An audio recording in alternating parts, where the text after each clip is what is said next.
बड़ा प्यारा एगो गाना बा, आ जाइए। कहाँ बने नाम जानत नहीं, आइए अब आपका डिमांड आ जाएगा।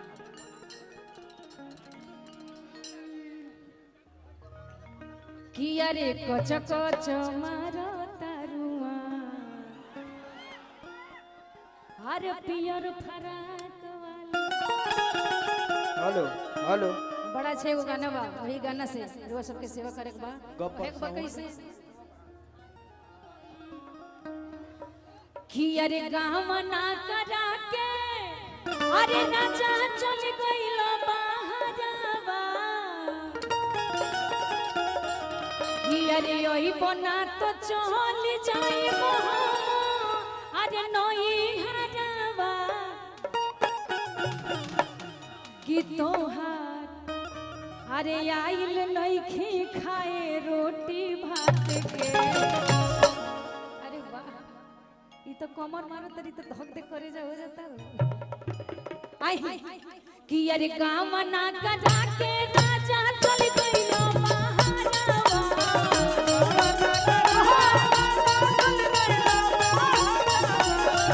ओई बना तो चल जाइबो हम नई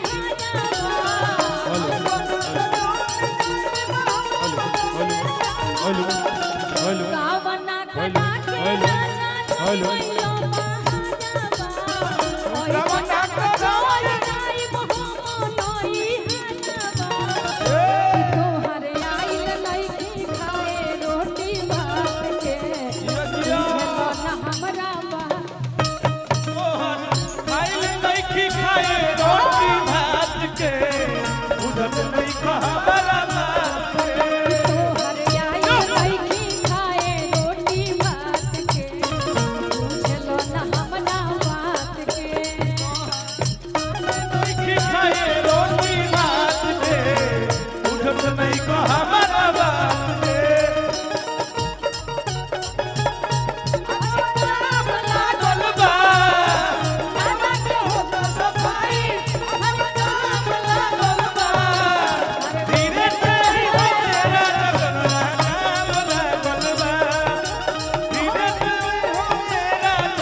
सब फोकस हेने करी हेने कहे कोई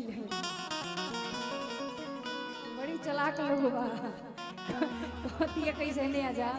एगो गाना गौले बनी कि अरे सुख सोमार बरा के सुतले अतवार के। कि अरे मुँह मारो तोहरा जो सुभाता। बड़ी प्यारा गाना बा, लेकिन वो से पहले कहती औरतिया कि अरे छोट की नदिया घर में मानत संगे सूते। मानत संगे सूते मानत संगे सूते। छोट की गोतनिया घर में मानत संगे सूते। मानत संगे सूते। और चेयरमैन साहब के बड़े भैया डब्लू जी हमेशा ही के आशीर्वाद मिलत रहेला, प्यार मिलत रहेला। बहुत बहुत धन्यवाद, शुक्रिया। डब्लू भैया बारूद हो पान यहाँ के हमेशा खात रहे नहीं कि अरे खाई के पान खानी नु रुआ खानी नु पान बनारस वाला पान हो एगो हमरो के खिया दी। कहती औरतिया कि अरे छोट की गोतिया में मानत संगे सूते। छोट की गोतिया सूते। आसरा में राजा रोजो घर में दियवा पूते।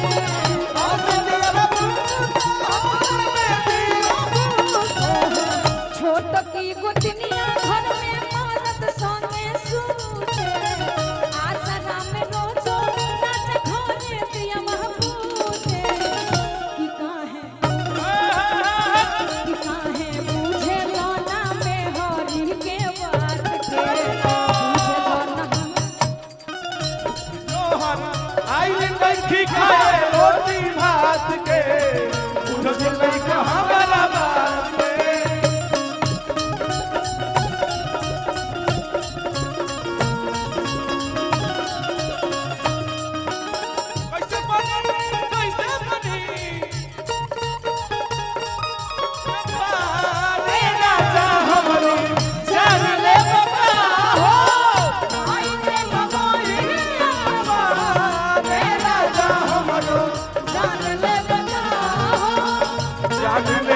बाबाई राजा जान ले मौका हो जान ले मौका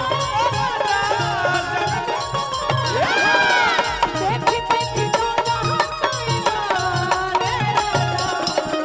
जान ले मौका हो भाई के बाबाई राजा हमरो जान ले अरे दिया